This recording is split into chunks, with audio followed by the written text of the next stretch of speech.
y a someternos y ajustar nuestra vida y nuestra actitud a esa voluntad, Señor. No solo comprensión, sino también acción. Es lo que te ruego, Dios mío. Y úsame, por favor, usa este instrumento, Dios mío, que es útil en tus manos. Y si no fuera por tus manos, Señor, realmente nada bueno yo podría hacer. En el nombre de Jesús. Amén. Hoy vamos a hablar, hermanos, sobre la buena mayordomía. ¿Alguien tiene alguna noción a qué nos referimos con mayordomía? ¿Nadie?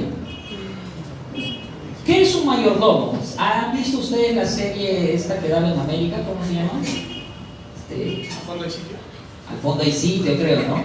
¿Quién era el mayordomo de los Maldini? ¿Qué? El hermano Peter, ¿no? El hermano Peter. El hermano Peter, ¿no? ¿Y qué? Entonces, ¿cuál era la labor, la tarea de Peter? Servir. Servir, muy bien, claro, le servía en especial a la señora Maldini, ¿no?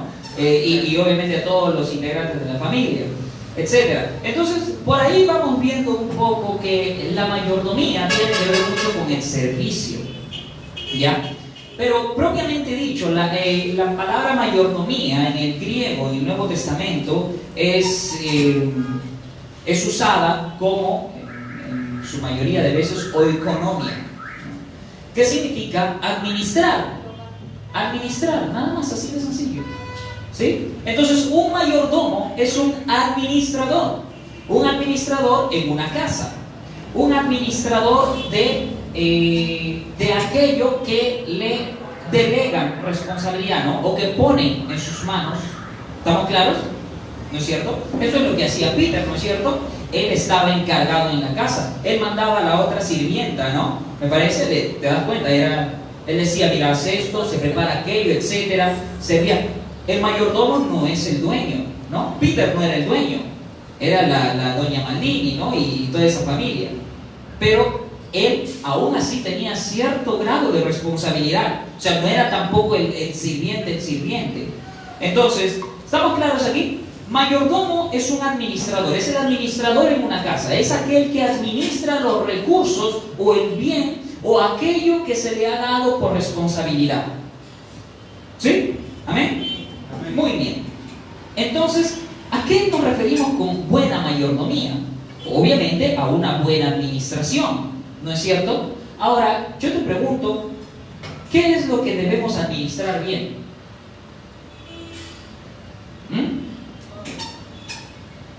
Todo. Muy buena pregunta. Ya no hay nada más que explicar. El dinero, alguien puede decir, es lo primero que se nos viene a la mente, ¿verdad?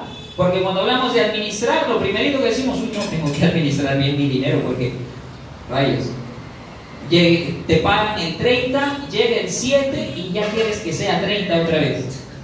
Entonces, hay mucho que aprender aquí y es lo que vamos a tocar también hoy día. Pero, como bien dijo la hermana, lo que debemos administrar bien nosotros, a la luz de la Biblia, por un mandato bíblico, es todo. ¿Pero qué es todo? Primero nosotros vamos a tener que definir que si tenemos que administrar todo, y tenemos que administrar, por lo tanto nosotros tenemos una responsabilidad de mayordomía, ¿no? Mayordomos. Pero ¿de dónde sale esto, Sammy? ¿De dónde sacas esto de que nosotros tenemos que ser mayordomos o buenos mayordomos? Esto lo vemos desde el inicio de la Biblia, en Génesis nada más. Porque vamos a empezar primero con Dios creador. Él ha creado el cielo y la tierra, ¿no es cierto? Amén. La palabra de Dios dice que Él creó los astros, Él creó los planetas, Él separó el mar de la tierra, llenó el mar, llenó los cielos, hizo que las plantas crezcan, etcétera, etcétera, etcétera. ¿No es cierto? Él creó y preparó toda la creación, el planeta Tierra, pero con el fin de poner a alguien allí como responsable. Y esto lo vemos en Génesis, olviden mi Biblia, pero bien, Génesis capítulo 1, versículo, ¿quién me presta su Biblia rapidito, por favor, rapidito, por favor? ¿Sí? Muy bien, hermano, muy bien. Usted ya está más cerca del cielo, hermano. La siguiente diaconisa, hermano. Entonces, me van a acompañar al libro de Génesis, ¿sí? para que sepan que no les estoy hablando blasfemias. Miren, Génesis capítulo 1, versículo 27. Yo estoy usando la versión NTV, ¿no, hermana? Esta es la NTV. NBI, ya, la NBI. Ya, pero en fin de cuentas es lo mismo. Escuchen muy bien, hermanos, cómo el Señor delega esta responsabilidad. Desde el momento de la creación, Él creó el cielo y la tierra, pero también nos creó a nosotros. Amén. Dios es el creador del hombre y lo crea a su imagen y a su semejanza. ¿Sí o no? Y voy a leer esto para que tú comprendas un poco más el contexto. Dice en el versículo 26, ya había creado, en el versículo 24, 25 dice que hizo los animales domésticos, animales salvajes y todos los reptiles según su especie. Y Dios consideró que esto era bueno. En el 26 dice, y dijo, de pronto el Señor dijo, hagamos al ser humano a nuestra imagen y semejanza, que tenga dominio sobre los peces del mar. Interesante que el Señor, en su consejo trinitario, Él dice, ¿sabes qué? Vamos a hacer al hombre, al ser humano, pero lo vamos a crear a nuestra imagen y semejanza. Y ahí seguidito nada más dice, y que tenga dominio. Entonces, eso nos revela rápidamente una de las primeras conexiones que nosotros tenemos que hacer cuando hablamos de ser imagen y semejanza de Dios. Tener dominio sobre los peces del mar y sobre las aves del cielo, sobre los animales domésticos, sobre los animales salvajes y sobre todos los reptiles que se arrastran por el suelo. 27. Y Dios creó al ser humano a su imagen. Lo creó a imagen de Dios, hombre y mujer los creó. Y los bendijo con estas palabras: sean fructíferos y multiplíquense, llenen la tierra y sométanla. Nuevamente, dominio, sometimiento. Dominen a los peces del mar y a las aves del cielo y a todos los reptiles que se arrastran por el suelo. Hasta ahí, hasta el 28. Entonces, rapidito nada más nosotros hemos visto que el hecho de hablar de que nosotros hemos sido creados a imagen y semejanza de Dios está íntimamente conectado con la responsabilidad de dominar sobre la creación que el ser humano tiene. ¿Comprendieron? ¿Sí? Lo dice la Biblia. Ni bien el hombre dice, vamos a crear a un ser que nos represente. Eso es imagen y semejanza. Cuando la Biblia habla de esto de imagen y semejanza en el hebreo, usa palabras que son usadas para hablar de una efigie o una estatua o un busto que los reyes normalmente ponían, ¿no? Y vemos en las culturas antiguas un busto de Julio César, ¿no? O una efigie o estatua de Ramsés o de un dios, etc. Esto es imagen y semejanza. Entonces la humanidad fue creada con el propósito de representar a Dios. Y una de las maneras de representar a Dios es justamente esta: teniendo dominio sobre algo. Porque Dios es soberano, ¿no es cierto? Él domina sobre toda la creación. Él es el rey de la creación. No solo es el autor de la creación, sino que es el rey, es el dueño. Amén. Entonces, si a nosotros, al ser humano, lo crea a su imagen y semejanza y nos manda a tener ese dominio, nos manda a que sometamos la creación, dice, a los animales. Es un mandato. Y a esto es a lo que comúnmente se le llama, apúntalo si puedes o recuérdalo, el mandato cultural de Dios o el mandato cultural de la Biblia. ¿Por qué? Porque el ser humano desde un inicio siempre ha tenido este llamado, esta responsabilidad de administrar la creación de Dios, de ser mayordomo sobre la tierra, sobre los animales, sobre lo que ésta produce. Ahora, alguien puede decir, oye Sammy, la Biblia entonces está hablando de que, está autorizando de que está bien lo que hacemos muchas veces, explotar los árboles, malograr los campos, ¿no? La caza indiscriminada de animales y hasta el punto de extinguirlos. Ojo, no. Recuerda que este mandato es dado antes de la caída de Adán y Eva. Adán y Eva en un inicio tenían una relación perfecta con Dios, ¿no es cierto? Muy hermosa. Entonces, cuando Adán y Eva reciben este mandato, ellos reciben esto y entienden esto como la correcta administración de Dios. El mandato era de Dios. Dios les estaba diciendo, mire, yo les estoy dando todos los árboles, estos frutos, fructifiquen esta tierra.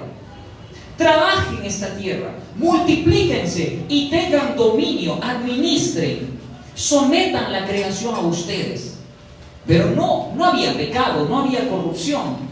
Por lo tanto, ellos, o nosotros también, debemos entender que en primer lugar, para ser buenos mayordomos de lo que Dios nos da, es importante reconocer que Él es el dueño. Recuerda que el mayordomo no es el dueño. Peter no era el dueño de la mansión Maldini, ¿no es cierto? Nosotros tampoco somos los dueños del mundo. Es más, no somos dueños ni de nosotros mismos.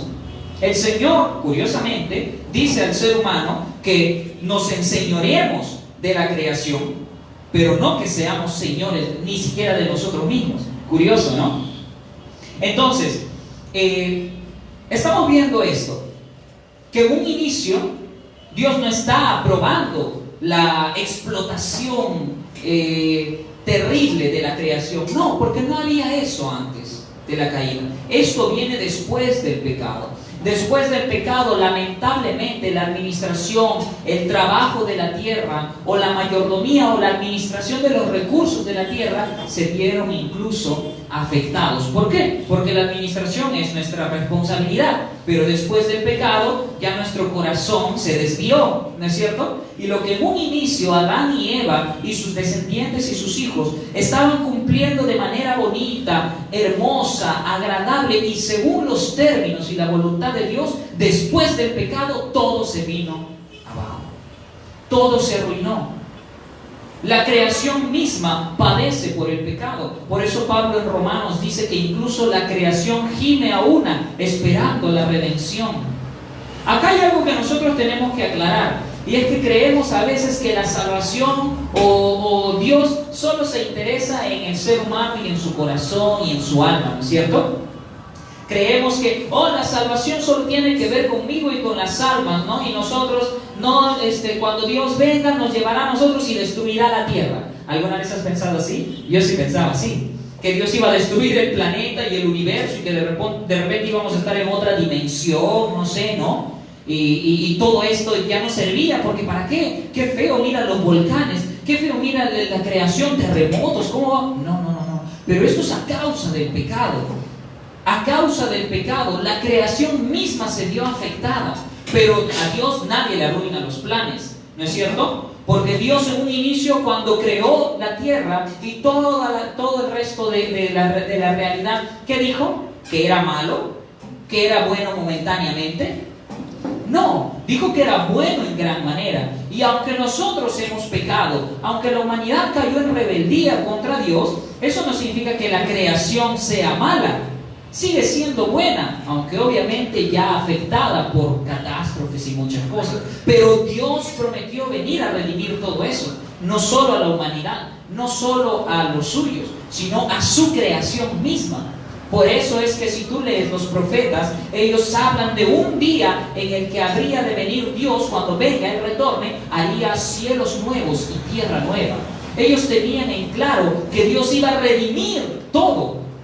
Y Juan en Apocalipsis también habla mucho de esto. Y nosotros los creyentes creemos entonces esto, porque la Biblia lo dice. Amén. La Biblia dice que la materia o lo físico importa, por lo tanto a nosotros nos debe importar. Por lo tanto, aquí si tú y yo queremos vivir según la voluntad de Dios, tenemos que recordar e intentar recuperar esta mayordomía que el Señor nos ha delegado, hermanos. Y puntos prácticos rápidamente nada más. ¿Cómo tú estás administrando lo que el Señor te da? Si seguimos hablando en torno a la creación. A veces a mí me llama la atención cuando veo cristianos que arrojan basura a la calle, ¿no? O están contaminando de alguna manera, no sé, el agua, el ambiente, su hogar, qué sé yo. Hay que tener un poquito de conciencia cristiana aquí para poder saber, hermanos, que la creación, si bien es cierto el pecado ya lo ha arruinado, pero eso no quiere decir que nosotros vamos a decir, bueno, la creación ya está, ya la capa de ozono ya está malograda, el calentamiento global, ¿ya qué más hay? Yo no voy a cambiar el mundo, ¿no? Pero estamos yendo en contra de la voluntad de Dios si nosotros empezamos a negar o a atentar incluso contra lo que a Dios le importa. ¿Amén? ¿Está claro? Ya. Ahora, teniendo todo esto en mente, hermanos, yo quiero debemos recordar que al final de cuentas todo lo que el Señor nos ha dado es por gracia, ¿no es cierto? La hermana decía al inicio, ¿de qué tenemos que ser buenos mayordomos? De todo. Bueno, en primer lugar empezaba yo que Dios es el creador de todo. Y cuando hablamos de Dios creador, rápido nomás vemos aquí nosotros nuestro entorno, ¿no? El planeta, nuestra ciudad, etc. Y tenemos que cuidarlo. Tenemos un mandato de administrar y someter todo eso. Y eso es lo que de alguna manera el hombre ha hecho. Recuerda, ¿no? Tenemos smartphones. Mira esa tecnología. Dios le dio la capacidad al hombre de crear tecnología, de tener avances en la medicina, de poder construir esto, mira, concreto.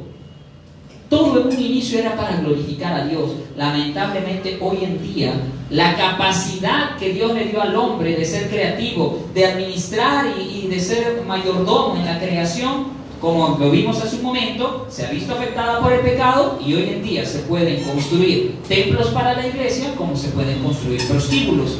Hoy en día tenemos el internet para poder comunicarnos y compartir el evangelio, pero también tenemos el internet para encontrar pornografía o muchas cosas malas, ¿no es cierto? Hoy tenemos los automóviles que de repente nos permiten llegar de una ciudad a otra para evangelizar a otros pueblos, pero también nos permite acudir a otros lugares con el fin de cometer muchos pecados, ¿no? O qué sé yo.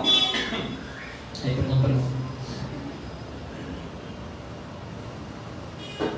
Entonces, comprendemos hasta aquí, amén, ¿sí? Que Dios nos ha puesto a nosotros una responsabilidad sobre la creación, sobre todo lo que nos ha dado. Pero ahora sobre esa palabra todo, yo también quiero que nosotros pensemos en nuestra propia vida, ¿sí? Nuestra vida, nuestros cuerpos, por ejemplo. ¿Cómo estás tú siendo un buen mayordomo de tu cuerpo? ¿Ah? Algunos pueden de repente en algún momento pensar que nuestros cuerpos no importan, ¿no es cierto? Si el Señor me salva mi corazón, mi alma, ¿qué importa ya mi cuerpo?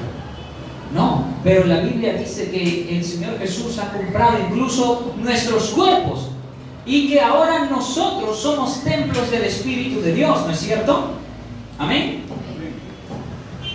¿Cómo tú estás llevando a cabo la buena mayordomía de tu salud, de tu cuerpo, por ejemplo?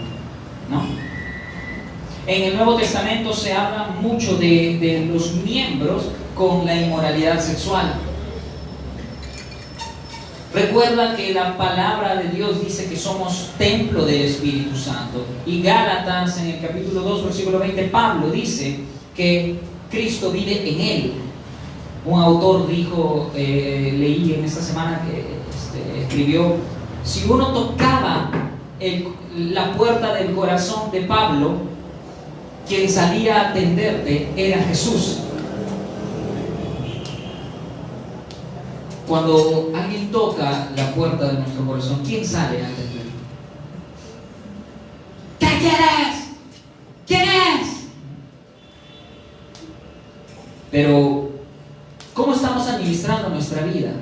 No solo nuestra salud, porque, ojo, no es sin importancia, porque recuerda que tu salud o el buen cuidado de tu cuerpo te permite a ti, por ejemplo, hacer misiones. No vas a poder hacer misiones enfermo, ¿no es cierto? Y seamos sinceros, a veces cuando estamos mal de salud, ganas de predicar no hay, yo lo sé. Cuando estás teniendo un fuerte dolor de cabeza, ¿no? O cuando estás mal de la garganta. Hace semanas que estuve mal de la garganta y yo tengo la bendita costumbre de que cuando estoy mal de la garganta tomo una pastilla un día, al otro, pero después digo, ya me voy a sanar y estoy con el marciano, con la gaseosa, etcétera, etcétera. Y qué irresponsable de mi parte, porque luego no podía ni enseñar, ni predicar y estaba muy, muy mal. Y eso limita. A veces cuando estoy así mal, yo le pido al Señor, Dios, en mi oración, Señor, sáname por favor, sáname porque sinceramente esto me impide servirte. Me impide servirte. ¿Cuántos han orado así? ¿Te has puesto a pensar que incluso si tú eres irresponsable con tu cuerpo, con tu salud, no solo en el tema de salud, sino también qué es lo que haces con tu cuerpo, ¿no? Porque hablábamos del tema de la inmoralidad sexual. Recuerda que Cristo vive en nosotros. Y un autor dijo esto que me confrontó muchísimo: cuando nuestros cuerpos son llevados al pecado, tú estás arrastrando a Jesús al pecado también. Qué terrible. Alguna vez el pastor hizo un ejemplo diciendo: cada pecado que un creyente comete, debes imaginar como si le estuvieras metiendo la lanza nuevamente al Señor Jesús. O sea, hay imágenes que podemos usar, pero la verdad es esta, iglesia: el creyente debe cuidar muchísimo lo que hace con su cuerpo, con su salud, ¿sí? Porque el Señor no va a mandar tu alma a predicarle a alguien, ¿no? A no ser que creas que el Señor te haga experimentar un desdoblamiento y vayas a un sueño de otra persona, algo alucinator, pero no va a ser así. Eres tú, ¿no es cierto? Entonces, un puntito práctico allí. Otro punto acerca de nuestra vida, un gran recurso que hoy en día las empresas le atienden muchísimo, pero que nosotros no, es el tiempo. El tiempo. Yo estudio ingeniería industrial y allí uno de los recursos que se busca hacer más eficiente es el tiempo. Menos tiempo, un proceso que amerita menos tiempo, indica más rentabilidad, más producción, etc. Pero nosotros parece que es al revés, ¿no?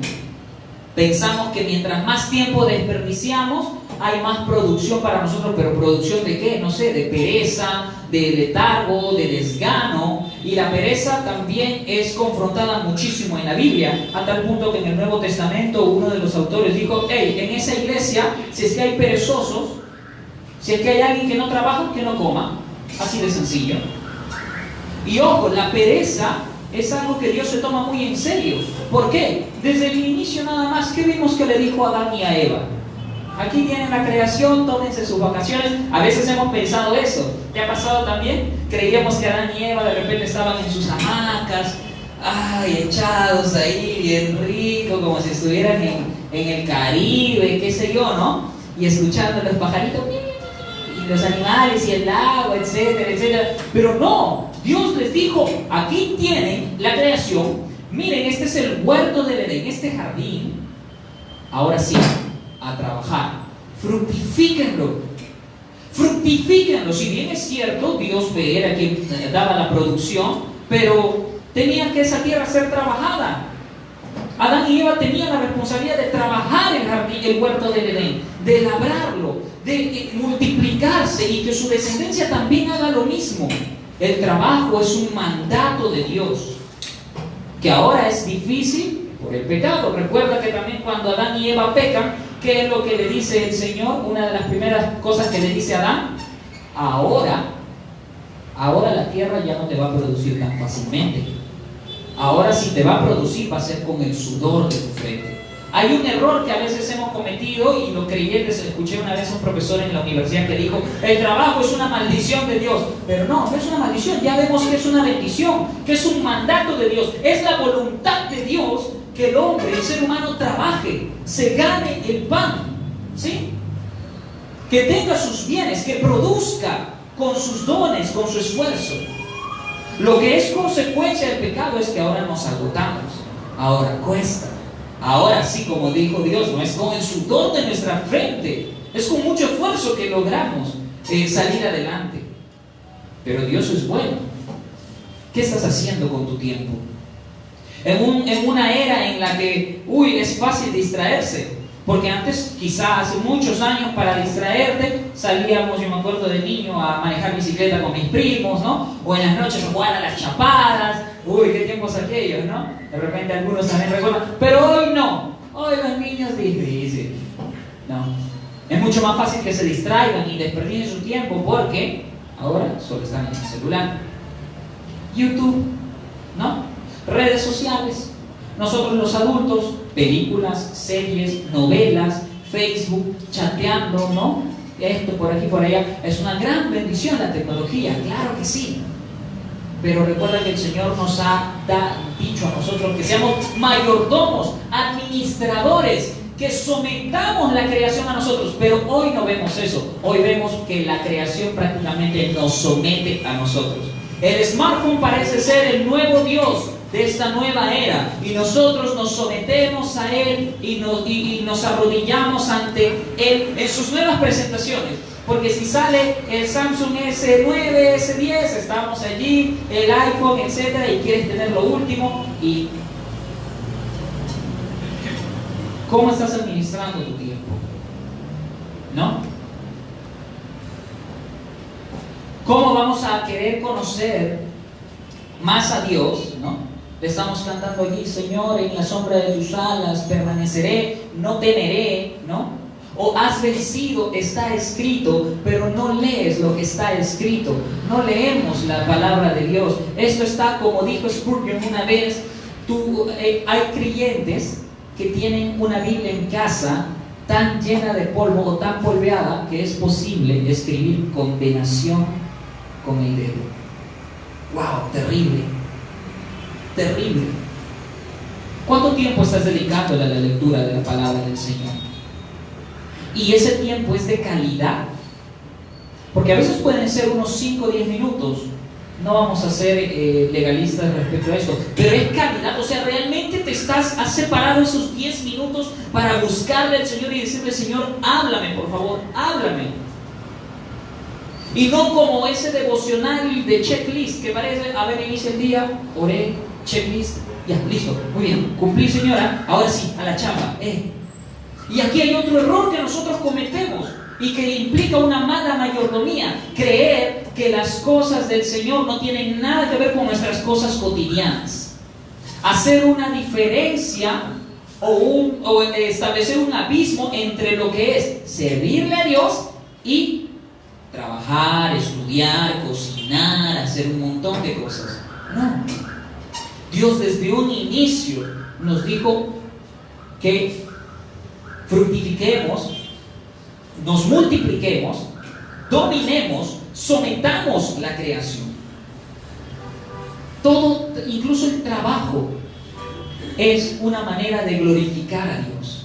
En el Nuevo Testamento se nos dice que todo lo que hagamos, lo hagamos como para ¿quién? Como para el Señor, ¿no es cierto? Que si trabajamos, trabajemos, lo hagamos como para el Señor, ¿no es cierto? Entonces hay un gran error si tú estás creyendo que en el trabajo no tiene nada que ver con Dios. No, estoy trabajando para mi jefe, acá haciendo mi cuadro contable, ¿no? Mis ventas, mi administración, qué sé yo, etcétera. No, todo, iglesia. Si estudias, puedes estudiar para darle gloria a Dios. Si ejerces una profesión, lo haces para glorificar a Dios. Cuando tú cierras una venta, cuando cierras con un cliente, cuando te pagan, cuando consigues un contrato, cuando tienes un nuevo proyecto, cuando abres un nuevo negocio, cuando consigues un trabajo, gloria a Dios debes decir. Y debes procurar ser imagen y semejanza de Dios allí también. Allí también. Dios es honrado en todas las cosas que nosotros, o debe ser honrado en todas las cosas que nosotros hacemos. Porque, ojo, el cristianismo es 24/7. ¿Sabes qué es 24/7? 24 horas los 7 días de la semana. No es solamente aquí, por cierto, ¿no? El cristianismo no se vive ¿no? 24/2, 24 horas, 2 días de la semana, sábado y domingo. No.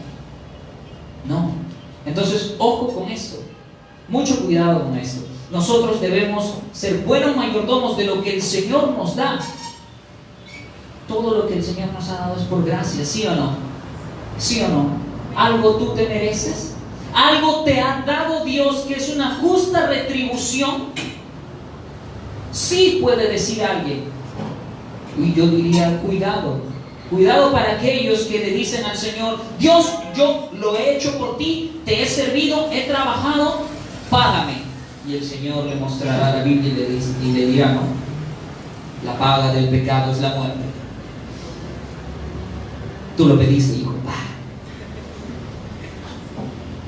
Claro, la paga del pecado es la muerte. Lo que tú y yo, por constantemente rebelarnos contra Dios, es la muerte.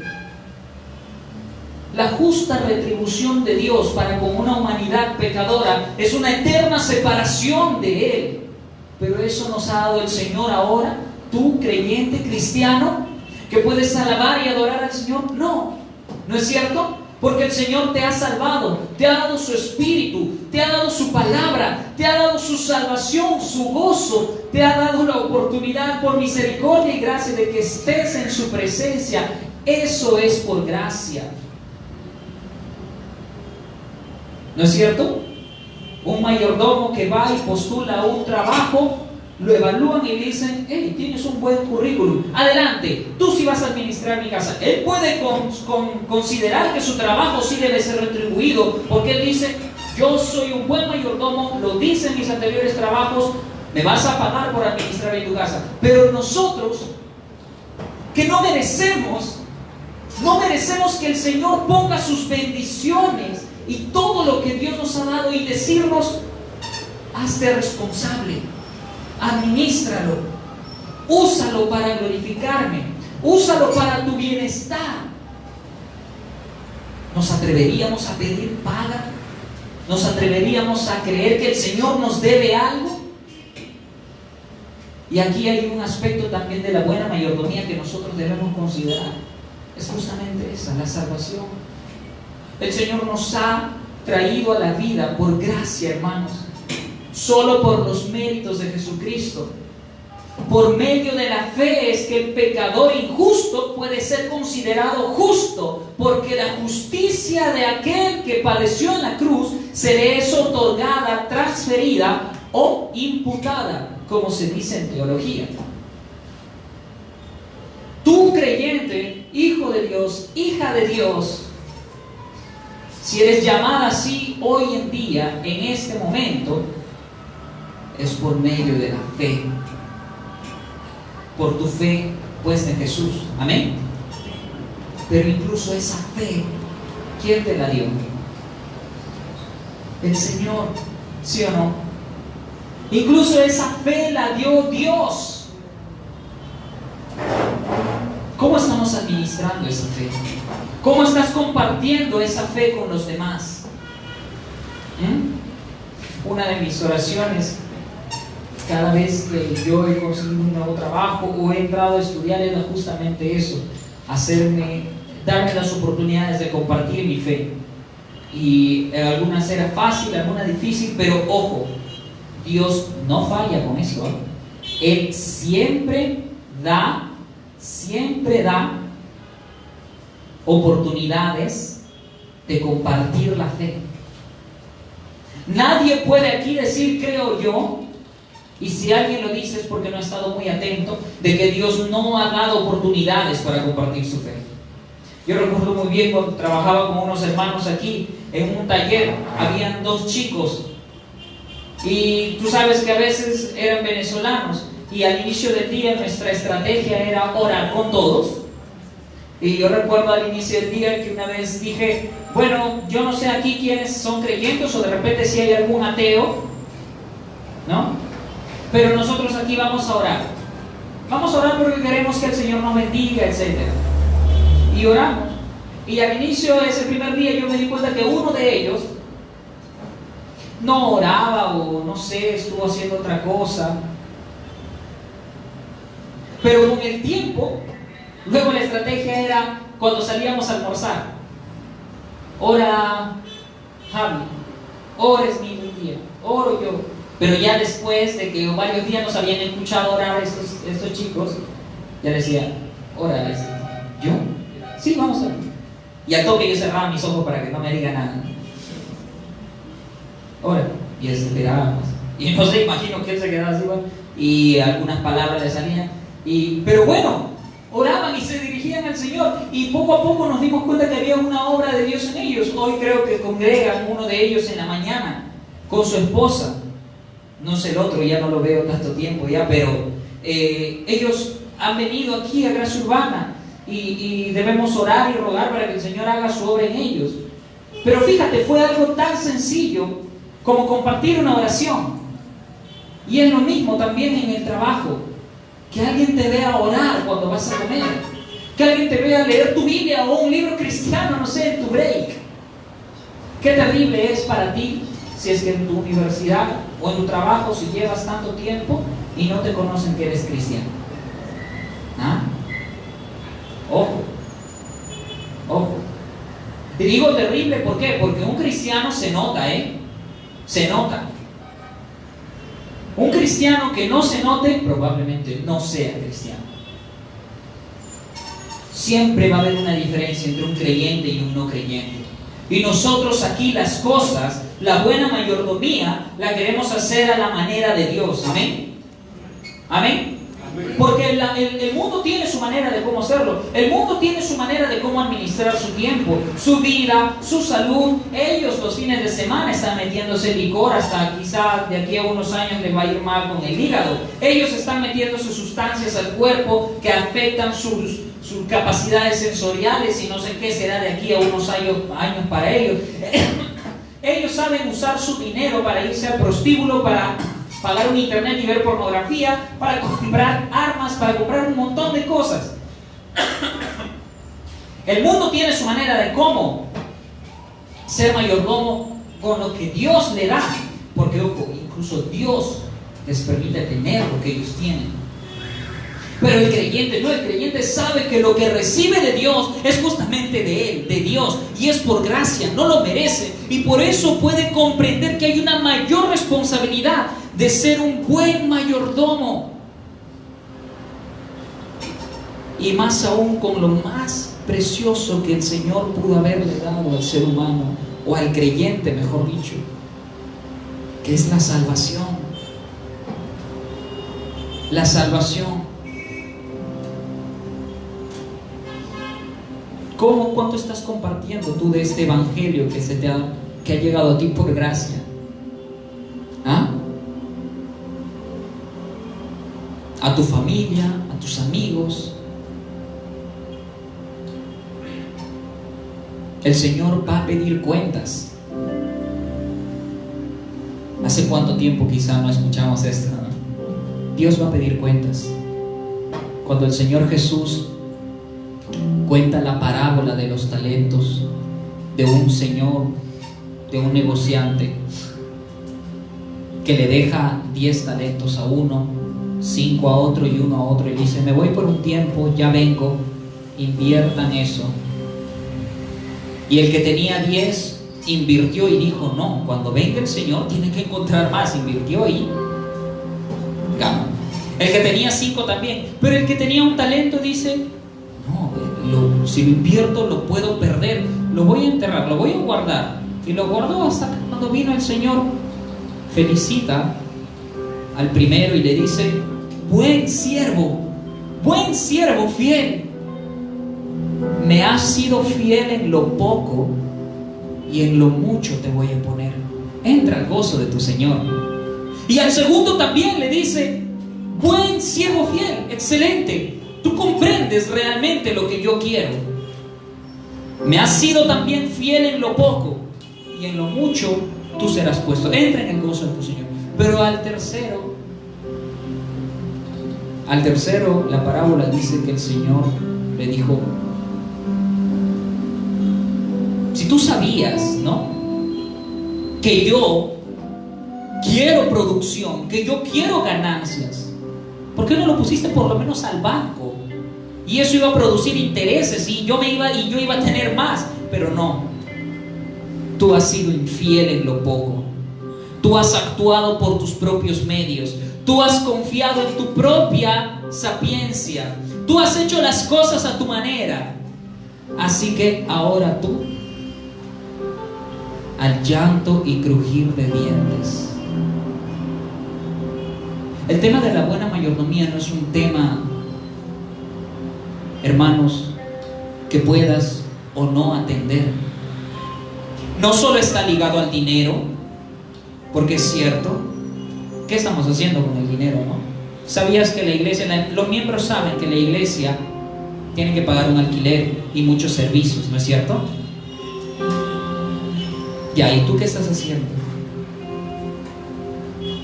¿Tú qué estás haciendo con lo que el Señor te da? Porque incluso lo que ganas, el sueldo que ganamos, es gracias a Dios, ¿sí o no? Él nos ha dado la capacidad de trabajar. Él nos ha abierto las puertas a un trabajo. Él nos permite producir todavía, ¿no es cierto? No es solo con el dinero, no es solo con el tiempo, no es solo con la salud, también es con los dones espirituales. Tienes dones. Ningún cristiano carece de dones espirituales. Todos. No, Sammy, yo no tengo. Es porque no te has dado cuenta. No sabes, no identificas tu don. ¿Y sabes por qué no lo identificas? Por perezoso, por perezosa, porque no estás sirviendo. Porque sabes cuál es la manera perfecta de identificar el don que Dios te ha puesto en ti. Es sirviendo, simplemente sirviendo. El Señor te ha dado dones. El Señor nos ha dado tiempo, salud, vida, familia, recursos, trabajo, dinero. El Señor nos ha dado su salvación, vida eterna. Nos ha entregado a su propio Hijo. Nos ha dado un mensaje que la Biblia dice que es poder de Dios. Nos ha dado promesas de que el Espíritu Santo, su presencia, está en nosotros. Nosotros somos morada de su Espíritu. Pero ¿qué estamos haciendo con todo esto? Con estos talentos que el Señor nos ha dado. No creo que Dios se paltee, ¿no? Porque esté viendo aquí, desperdiciando mi tiempo, mis recursos. La parábola dice otra cosa. La Biblia dice otra cosa, que llegará el momento en el que Dios venga a pedir cuentas. ¿Qué has hecho? ¿Qué has hecho con lo que yo te di? ¿Qué has hecho con el trabajo que yo te di, aquella oportunidad, cuando yo te abrí las puertas? ¿Qué has hecho con los dones que yo te di? Yo te di estos dones y te di las oportunidades para que apliques estos dones. ¿No es cierto? ¿Qué has hecho con el tiempo? Porque yo te di tiempo en tu juventud. Recuérdalo, en aquella circunstancia. ¿Qué hiciste? ¿Qué hiciste con este dinero? Yo te permití ganar tanto, producir tanto. ¿Qué hiciste? ¿Qué le responderás al Señor? Las empresas a veces a fin de mes o a fin de año sacan su balance anual. ¿No es cierto? Los administradores y contadores están allí a full haciendo su trabajo y diciendo: esto tiene que cuadrar, esto así, ganancias, pérdidas, egresos, ingresos, etc. Y vendrán los dueños y evaluarán los resultados y dirán: bueno, el gerente sí funciona y los administradores también, excelente trabajo. O dirán: esto es un fiasco, sáquenlos a todos y contraten a nuevo personal. Pero cuando Dios venga, no será tanto como para despedir y contratar. Será para que diga: buen siervo fiel, entra al gozo de tu Señor. O siervo infiel, malo y torpe, al fuego eterno, a la condenación eterna, al llanto y crujir de dientes. Cada minuto, cada hora, todo lo que tienes ahora, lo que el Señor te ha dado, procura usarlo para su gloria. Procura usarlo para su gloria. No preguntes cuánto puedo servirle al Señor, cuánto tiempo le doy al Señor, cuánto dinero le doy al Señor, cuánto de mis recursos. No, ¿cómo lo hago? ¿Cómo le doy al Señor? ¿Cómo le sirvo? ¿Cómo administro bien lo que Él me ha dado? Esta familia, este matrimonio, este noviazgo, este conocimiento.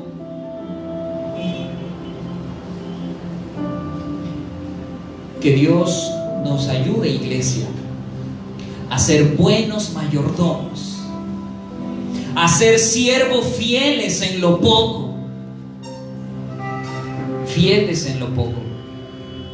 Y Él promete poner a ellos en lo mucho, en su presencia, a su diestra, como coherederos juntamente con Cristo.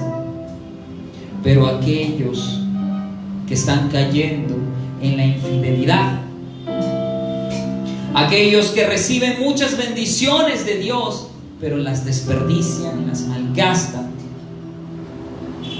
aquellos que están desperdiciando su vida, creyendo que le están invirtiendo de la mejor manera, ¿no es cierto?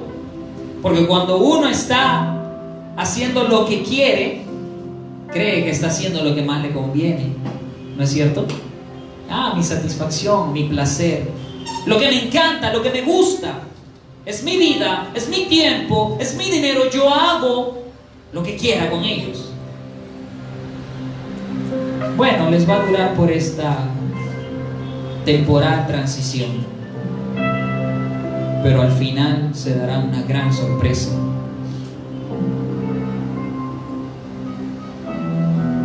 Ponte de pie, iglesia. Ponte de pie e inclina tu rostro. Y quiero que pienses ahora, vamos a hacer algo. Cierra tus ojos e inclina tu rostro. Trata de recordar, de hacer memoria. Una breve lista quizás allí